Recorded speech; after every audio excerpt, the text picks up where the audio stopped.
ஆடு நனையுதுன்னு ஓனாய் வந்து அழுதுச்சான்.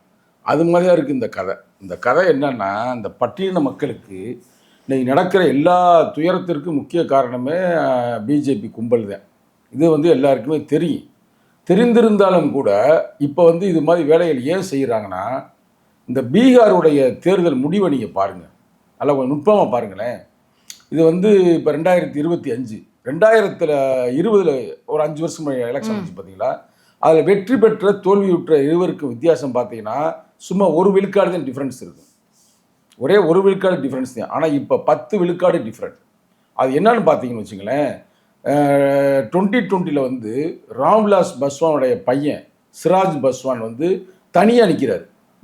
எல்லா தொகுதியிலும் தனியாக நிற்கிறார். அதிலும் குறிப்பாக யாரை எதிர்த்து நிற்கிறாருன்னா பிஜேபி கும்பலை எதிர்த்து தான் நிற்கிறாரு. மெயினாவுடைய தேர்தல் பிரச்சாரமே பிஜேபியையும் நிதிஷ்குமார் அந்த குரூப்பை எதிர்த்து தான் நிற்கிறாரு. குறிப்பாக என்டிஏவா அதை எதிர்த்து நிற்கிறாரு. ஏறக்குறைய 11 விழுக்காடு வாங்குறாரு. ஜெயிக்கலை, ஆனால் 11 விழுக்காடு வந்து ஓட்டை வாங்கிடுறாரு. அது வந்து மிரண்டுறாங்க, என்னடா அவர் வாங்கியிருக்காரு. அப்புறம் அடுத்து வந்து எம்பி எலெக்ஷன் அவர் ஜெயிக்கிறாரு, டக்குன்னு பிஜேபி போயிட்டாரு, இன்னைக்கு அமைச்சராக இருக்கிறார். இன்னைக்கு இவர் பிஜேபியில் சேர்ந்துட்டார்.